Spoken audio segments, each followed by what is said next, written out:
Narendrapur school এবং college বন্ধ করার জন্য বামপন্থীরা উঠে পড়ে লেগেছে। বামপন্থীরা রামকৃষ্ণ মিশনকে কেন সহ্য করতে পারে না, এর একটা ধারাবাহিক ইতিহাস আছে, এবং এই ইতিহাসটা না জানলে আপনারা বুঝতে পারবেন না যে কেন রামকৃষ্ণ মিশনের পেছনে বামপন্থীরা আবার উঠে পড়ে লেগেছে। এবং দুর্ভাগ্যজনকভাবে অনেক অভিভাবকও না বুঝে এই বামপন্থীদের ফাঁদে পা পড়ছে, যেভাবে পশ্চিমবঙ্গের মানুষ 34 বছর বামপন্থীদের আবেগের ফাঁদে পা বেরিয়েছিল। এই লোকগুলোকে তো লোকে চেনে না, সেই জন্য আমি ভিডিওটা করছি। আমি নরেন্দ্রপুরের অভিভাবকদের বলছি, দেখুন, যা হয়েছে দুর্ভাগ্যজনক, ছেলেকে তো আর ফিরে পাওয়া যাবে না। এবং সবচেয়ে বড় ব্যাপার হচ্ছে এখানটাতে যে দুর্ঘটনা না গাফিলতি, তার নিয়ে অবশ্যই তদন্ত হোক, তার তদন্তের পূর্ণাঙ্গ আমি দাবি জানাচ্ছি, নিরপেক্ষ তদন্ত হোক, কিন্তু তার ভিত্তিতে এমন একটা সংগঠন, এমন একটা মিশন যেটা লাখে লাখে ছেলের ভবিষ্যৎ তৈরি করে দিয়েছে, that includes me as well, সেই সংগঠনটাকে পথে বসালে অবভিয়াসলি আমাকে প্রতিবাদ করতে হবে। এবার তার আগে একটা জিনিস বলি, অনেকে বলছেন যে আপনি রামকৃষ্ণ মিশনের কি অধঃপতন হয়েছে একাডেমিক, সেটা তো জানেন না। কে বললো জানি না। লাস্ট 3 বছর আমি অন্তত 10টা ভিডিও করেছি। আমার কাছে যারা পার্সোনালি জিজ্ঞাসা করে নরেন্দ্রপুরে ভর্তি হব কি হব না, আমি বলেছি অ্যাকাডেমিক্সের কারণে নরেন্দ্রপুরে ভর্তি হওয়ার কোনো কারণ নেই। আপনার যদি মনে হয় যে নরেন্দ্রপুর আপনার ছেলের অ্যাকাডেমিক ক্যারিয়ার তৈরি করবে, আমি না বলবো। এটা আমি নিজে প্রথমে বলেছি লাস্ট 3 বছর ধরে। কেন? কারণ আজকে এআইয়ের যুগে একটা ছেলে ChatGPT 5.5 থেকে যে হেল্প পাবে, সেটা কোনো টিচার, কোনো নরেন্দ্রপুরে মহারাজ দিতে পারবে না। আর নরেন্দ্রপুরে যেহেতু স্কুল পর্যন্ত ইন্টারনেটের অ্যাক্সেস রেস্ট্রিক্টেড, সেটা একটা ছেলের পক্ষে মুশকিল পড়ে যাবে, একটা ছেলে পেছনে পড়ে যাবে, রাইট? অনলাইন হেল্পগুলো পাবে না, অনলাইন ইউটিউবে ভালো ভালো ভিডিওগুলো পাবে না। তো ন্যাচারালি আমরা দেখতেও পাচ্ছি যে যেই অ্যাডভান্সের ভালো রেজাল্ট এখন বাঁকুড়া, বর্ধমান, বীরভূম এইসব জায়গা থেকে হচ্ছে, নরেন্দ্রপুর থেকে হচ্ছে না। নরেন্দ্রপুর ভালো ছেলে পাওয়া সত্ত্বেও সেটা দিতে পারছে না।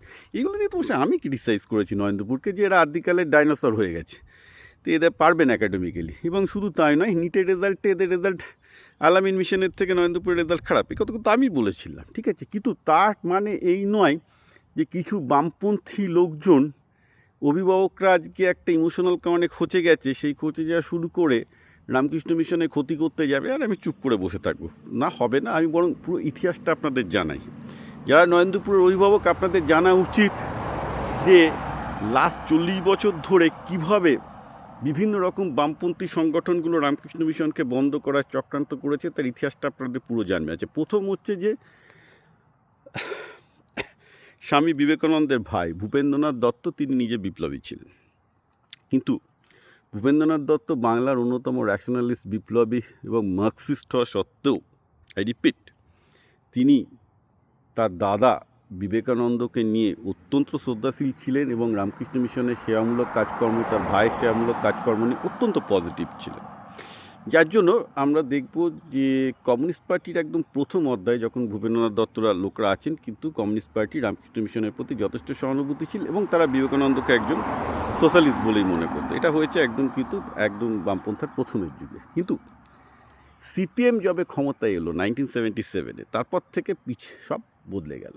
কেন বদলে গেল সেটার ইতিহাসটা বুঝতে হবে। ইতিহাসটা এই যে রামকৃষ্ণ মিশনের সবচেয়ে বেশি স্কুলগুলো চলে পশ্চিমবঙ্গে, এবং স্কুলগুলো সবই গভর্নমেন্ট এইডেড, এবং এই স্কুলগুলোতে যে ম্যানেজমেন্ট, সেগুলোতে পশ্চিমবঙ্গের অন্যান্য স্কুলের ম্যানেজমেন্টের সাথে চলে না, কারণ এটা একটা ধর্মীয় স্কুল।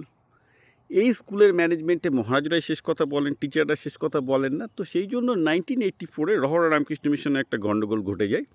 এখানকার বামপন্থী সমর্থিত সিপিএম সংগঠন এবিটিএর সাথে মহারাজের ঝামেলা লাগে। কারণ যা হতো আপনারা বুঝতেই পারছেন, সিপিএম সমর্থিত সংগঠনের সমস্ত টিচার তো সমান নয়, বেশ কিছু টিচার ফাঁকি মারতেন, পড়াতে আসতেন না। মহারাজ কিছু একটা অ্যাকশান নিয়েছিলেন, ফলে সিপিএমের টিচার সংগঠন মহারাজের পেছনে লেগে যায় এবং তারা সিপিএমকে এখানে লেলিয়ে দেয়, এবং সেখানে অনেক ঘটনা হয়। মানে রামকৃষ্ণ মিশনের হোস্টেল বন্ধ ছিল, ছিল, অনেক কিছু হয়। যাই হোক, কেসটা আলটিমেটলি বহুদূর গড়ায়, এবং যার চাপ খেয়ে রামকৃষ্ণ মিশন সংবিধানের আর্টিকেল 30 ইয়েতে দাবি করে যে আমরা মাইনরিটি সংগঠন, রামকৃষ্ণ মিশন হিন্দু ধর্ম নয়, এটা একটা নতুন ধর্ম, এবং হে ধর্মাবতার, আমাদেরকে একটা মাইনরিটি স্কুলগুলো যে স্ট্যাটাস পায়, যে প্রোটেকশান পায়, সেই প্রোটেকশান দেন। কিন্তু সুপ্রিম কোর্ট নরেন্দ্রপুর এবং প্রত্যেকটা রামকৃষ্ণ মিশনকে সেই রক্ষা কবচ দেননি, বরং তারা বলেন যে আপনারা রক্ষা কবচ হিন্দু ধর্মের মধ্যেই পেতে পারেন, তার জন্য আপনাদের হিন্দু ধর্মের বাইরে যাওয়ার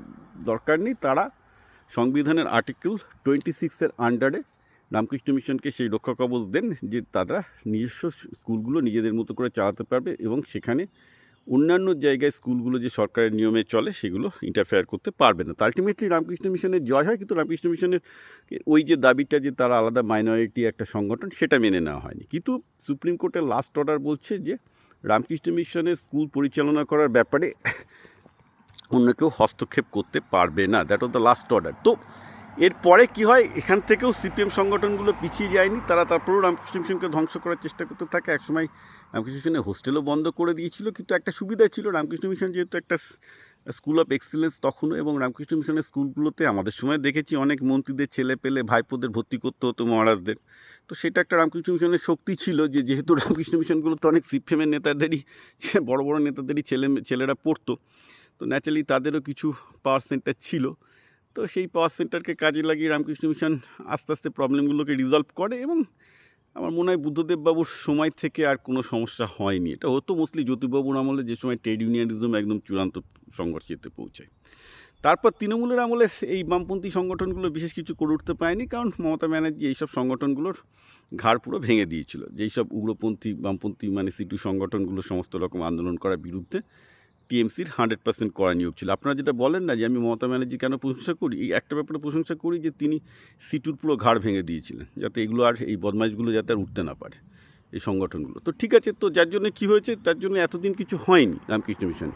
হঠাৎ করে দেখুন বিজেপি নতুন ক্ষমতায় আসতে আমি দেখতে পাচ্ছি যে সিপিএমরা সব জায়গায় মাথাচাড়া দিয়ে উঠছে। এটা আমার কাছে একটা খুব চিন্তিত ব্যাপার, কারণ বিজেপির মধ্যে অ্যাকচুয়ালি যতটা হিন্দুত্ববাদী আছে তার থেকে বেশি আছে সিপিএম থেকে বের খাওয়া লোকজন বেশি। এবার তাদের সাথে তো অবভিয়াসলি সিপিএমের ওল্ড কমরেডদের একটা ভাব ভালোবাসা আছেই, এবং এরা হয়তো আরও অনেক দিন আগে থেকে বিজেপি করা শুরু করেছে, যেহেতু সিপিএমের আর তাদেরকে পে করার ক্ষমতা ছিল না।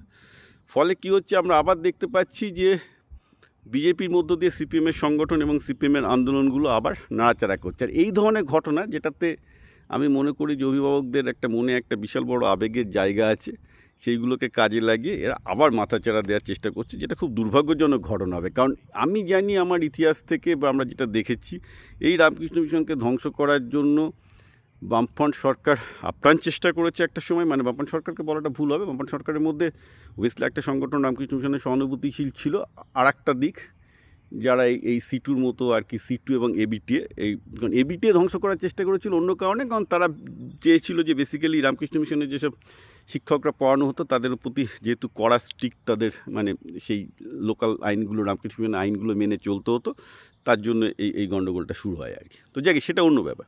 কিন্তু গণ্ডগোলটা হচ্ছে এইখানটাতে যে দেখুন, একটা দুর্ঘটনাটাকে কেন্দ্র করে একটা মিশনের মতো একটা ঐতিহ্যবাহী সংগঠনকে দোষারোপ করাটা খুব বাজে হবে। হ্যাঁ, ভুল আছে রামকৃষ্ণ মিশনের, কারেকশানের অনেক জায়গা আছে, এটা নিয়ে আমি অস্বীকার করছি না। রামকৃষ্ণ মিশনের চিকিৎসা ব্যবস্থা ওই আরোগ্য নিকেতনের থেকে অনেক ভালো কিছু করা যায়, তাতে মিশনের আরও অনেক খরচ করা উচিত। মিশনের হাতে টাকা আছে, তারা ইচ্ছা করলে অ্যালুমিনিয়ামদের কাছ থেকে করলে আমরাই টাকা তুলে দিতে রাজি আছি। এভরিথিং ইজ অল রাইট, সব কাছেই আমার সহানুভূতি আছে, ডেফিনেটলি ভালো হওয়া উচিত। কিন্তু মিশনের সংগঠনটার বিরুদ্ধেই যেখানে চলে যাচ্ছে, যেখানে রামকৃষ্ণ মিশন স্কুল কলেজ বন্ধ করে দিতে বাধ্য হচ্ছে, হোস্টেল বন্ধ করে দিতে বাধ্য হচ্ছে, এটা ঠিক নয়। এতগুলো ছেলে এখান থেকে বেরিয়েছে, ঠিক আছে, সেইগুলো না ভেবে হঠাৎ একটা দুর্ঘটনার জন্য ইমপ্রুভমেন্টের স্কোপ সবসময় আছে, তার পাশে আমরা সবসময় আছি। এটাও ঠিক যে মিশনের অ্যারোগ্যান্স থাকা উচিত নয়। অনেকেই ফিল করেছেন যে মিশন অ্যারোগ্যান্ট, তাদের পদ্ধতি চেঞ্জ করতে চাইছে না, সেটাও ভুল, যার জন্য মিশন অ্যাকাডেমিক্যালি পিছিয়ে পড়ছে, যে জিনিসটা আমি নিজেই 3 বছর ধরে বলছি।